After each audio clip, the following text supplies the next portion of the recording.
नमस्कार दोस्तों, उमेश की क्लास में आपका स्वागत है। तो चलिए स्टार्ट करते हैं। पहला क्वेश्चन, ए, बी तथा सी में 1050 को इस प्रकार विभक्त किया गया है कि ए का भाग बी तथा सी के संयुक्त भाग का 2/5 हो, तब ए को कितना मिलेगा।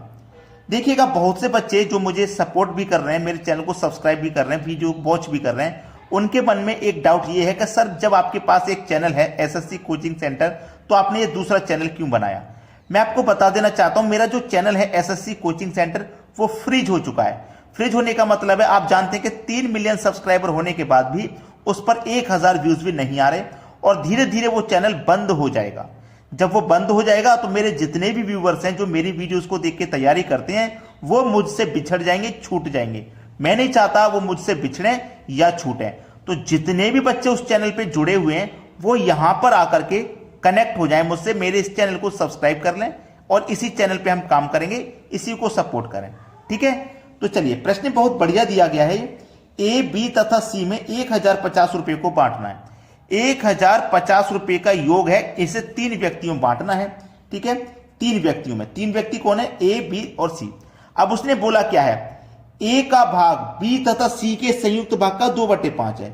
जो ए का भाग है ना, वो बी प्लस सी के संयुक्त भाग का 2/5 है। संयुक्त भाग का 2/5, तो मतलब ए का मान 2 है और बी सी का मान आपका 5 है। याद रखना, इसी तरीके से करते हैं। देखो, इसको मैं ऐसे लिख सकता हूं, ए अनुपाती बी प्लस सी बराबर 2/5, ऐसे लिख सकता हूं। तो जो ऊपर वाला मान होता है वो पहले वाले अनुपात का, और जो नीचे वाला मान होता है वो दूसरे अनुपात का। तो बिल्कुल वही चीज हमने यहां पे लिखी है।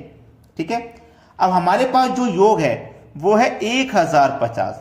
जब योग 1050 है तो अनुपात का भी योग कर लो। 5 और 2 7, कटाएंगे 7 एकम 7, 3 बचेगा 35, 7 पंजे 35, 1 ही 0, 150 बार में कट गया। अब 150 को गुना मैं 2 से करूंगा तो कितना हो जाएगा, 300, और 150 को गुना 5 से करूंगा तो 750। दोनों को जोड़ूंगा तो 1050। मुझसे बोला था ए को कितना मिलेगा, ए को मिलेगा 300 रुपया। सवाल समाप्त हो जाएगा। बी ऑप्शन बिल्कुल सही जवाब है। अब देखते हैं आगे। अगला प्रश्न है, 750 रुपए को ए, बी तथा सी में इस प्रकार बांटा गया है कि ए अनुपात बी बराबर 5:2, बी अनुपात सी बराबर 7:13। इनमें से ए का भाग कितना है। बहुत अच्छा सवाल है, देखिएगा, बेहतरीन क्वेश्चन है। ए, बी, ठीक है, और सी, 3 व्यक्ति ही तो हैं, 3 ही व्यक्ति, ए, बी और बी, सी। अब यहां पे देखना, ए का मान कितना है, 5, तो ए का अनुपात 5 है, 5 लिख लो। बी का अनुपात 2 है तो 2 लिख लिया। अब जब हम आगे जैसे ही बढ़ेंगे तो बी का एक और अनुपात दिया गया 7, तो बी का अनुपात है तो बी के ही नीचे लिखना है, याद रखना। बी का अनुपात है तो बी के नीचे। अब सी का अनुपात है 13, तो सी के नीचे लिखेंगे, लेकिन यहां नहीं, ये दूसरी लाइन चालू हो गई है तो यहां लिखना है। क्लियर हो गया। जो खाली जगह बचती है उसके बराबर वाली संख्याएं लिख दो, 2।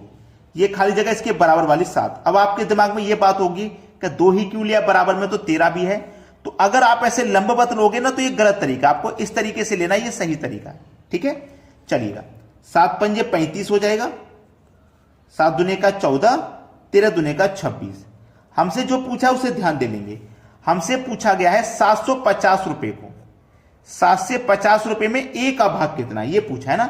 750 रुपए में इस ए का भाग कितना है, ये पूछा गया। कोई बात नहीं, हमारे पास ए का अनुपात 35 निकल के आया, बी का अनुपात 14 और सी का अनुपात 26। सभी को जोड़ लेंगे हम। जब जोड़ेंगे ना तो 6 और 4 10, 10 5 15, 15 का 5, कैरी का 1, 2 और 1 3, 3 और 3 6, और कैरी का 1 7, 75 आ जाएगा। तो इसी योग में हम क्या करेंगे, सभी के अनुपात के योग से डिवाइड कर देंगे। तो 75 से जब मैं 750 को कटाऊंगा 10 बार में कटेगा। तो हमसे पूछा है ना ए का भाग कितना है, तो ए का अनुपात 35 है, तो 10 का गुना 35 से कर दो, ये हो जाएगा 350। तो जो ए का भाग रहेगा वो 350 रहेगा, यानी कि डी ऑप्शन बिल्कुल सही जवाब है। अब देखते हैं आगे। अगला सवाल है, किसी धन को ए, बी तथा सी में 3, 5, 7 के अनुपात में बांटा गया है। यदि सी का भाग ए के भाग से 1600 रुपए अधिक हो तो बी का भाग कितना है। ए, बी और सी 3 व्यक्ति हैं जिसमें इनका अनुपात 3, 5, 7 दिया गया है। ठीक है, हमारे पास रुपयों का योग भी है 1600 रुपये, ये रुपयों का योग है 1600। अब ध्यान रखना, प्रश्न को सही से पढ़ना है। बोला गया है कि सी का भाग ए के भाग से 1600 अधिक है। देखिए सी का भाग ए के भाग से कितना अधिक है, पहले ये देख लो। ए का भाग है 3, सी का भाग है 7, तो सी का भाग ए के भाग से कितना अधिक है भाई? देखो ए का 3 है, सी का 7 है, तो ए के भाग से सी का भाग कितना अधिक है? आप बोलोगे सर 4 अधिक है। भाई 4 अधिक है कि नहीं? ये अनुपात में कितना अधिक है? 4। रियल में कितना अधिक है? 1600। यानी कि 4 की वैल्यू 1600 है, तो 1 की वैल्यू कितनी हो जाएगी? 400 हो जाएगी। जब 1 अनुपात की वैल्यू 400, तो 3 अनुपात की वैल्यू 1200, 5 अनुपात की वैल्यू 2000 और 7 अनुपात की वैल्यू 2800। पूछा था बी का भाग कितना है? बी का भाग 2000। बताइए कोई भी समस्या रहने वाली है इन प्रश्नों में? कोई भी समस्या नहीं रहेगी। बस आप रेगुलर हमारे वीडियोस को वॉच करिए, जिससे कि आपके जो भी डाउट्स हैं वो क्लियर होते चले जाएंगे। अब देखते हैं आगे। अगला प्रश्न है, एक व्यक्ति के खर्च और बचत का अनुपात 26:3 है। देखिएगा एक चीज मेरी हमेशा याद रखना कि कोई भी व्यक्ति है, सबसे पहले वो क्या करता है? आय करता है। आय का मतलब वो कमाता है, और जो कमाएगा उसी में से क्या करेगा? वो खर्च करेगा, और उसी में से क्या करेगा? बचत करेगा। इतना कन्फर्म है?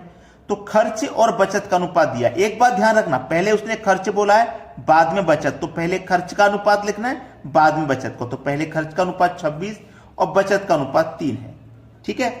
आपके पास जो उसकी आय दी गई है वो है 14,500 रुपए की आय, जो योग है कमाई का।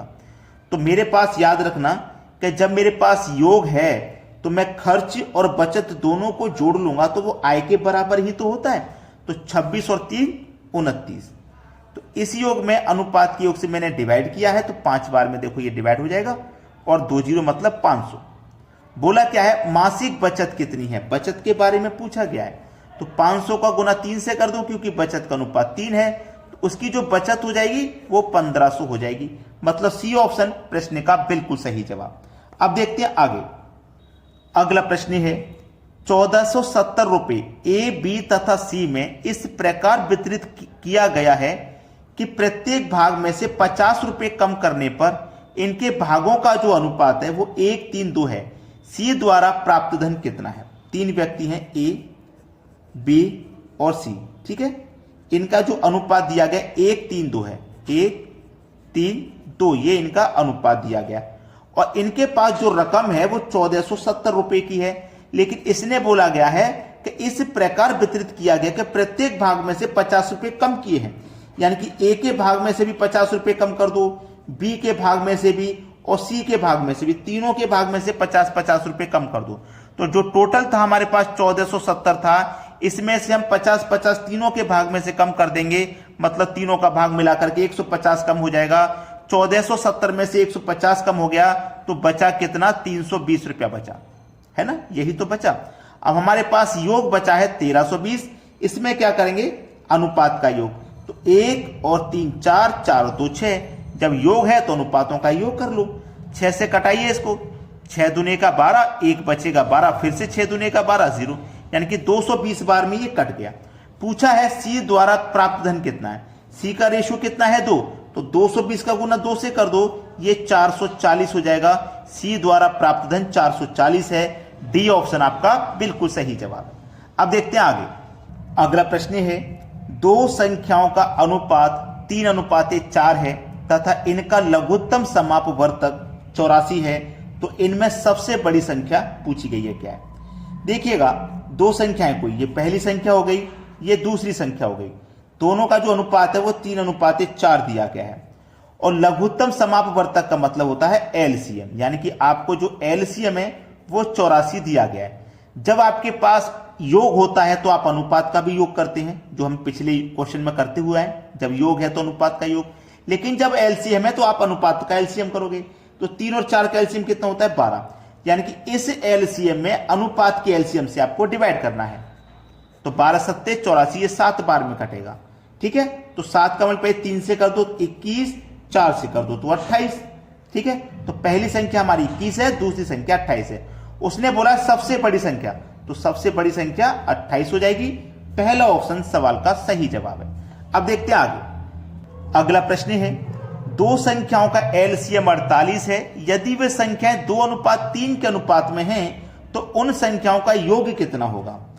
पहली संख्या दूसरी संख्या दोनों का अनुपात आपको दिया गया है 2:3 और एलसीएम दिया गया है 48। तो मैंने आपको पिछले ही क्वेश्चन में बताया है कि अगर आपके पास एलसीएम है तो अनुपात के एलसीएम से डिवाइड करोगे, तो अनुपात 2 और 3 का एलसीएम 6 हो जाएगा। इस एलसीएम में अनुपात के एलसीएम से डिवाइड करोगे यानी कि 6 से, 6 8 48 यानी कि 8 बार में गया।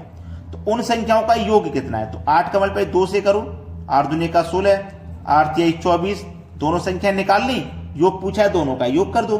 तो 24 और 16 को जोड़ोगे तो 40 हो जाएगा, ये आपका आंसर हो गया 40। आप इसे डायरेक्ट भी कर सकते हो, जब योग पूछा है ना तो पहले दोनों का अनुपात जोड़ लो, 2 और 3 5 हो जाएगा। 8 का मल्टीप्लाई सीधे 5 में कर दो ना, 8 5 40। आप अलग अलग निकाल के जोड़ लो, चाहे डायरेक्ट अनुपात को ही जोड़ के कर दो मल्टीप्लाई, एक ही बात है। तो प्रश्न आपको जब समझ में आ गया है, लेकिन वीडियो आपने अगर लाइक नहीं किया तो लाइक कर दीजिए और वीडियो को अगर शेयर नहीं किया तो शेयर कर दीजिए। ठीक है दोस्तों, धन्यवाद।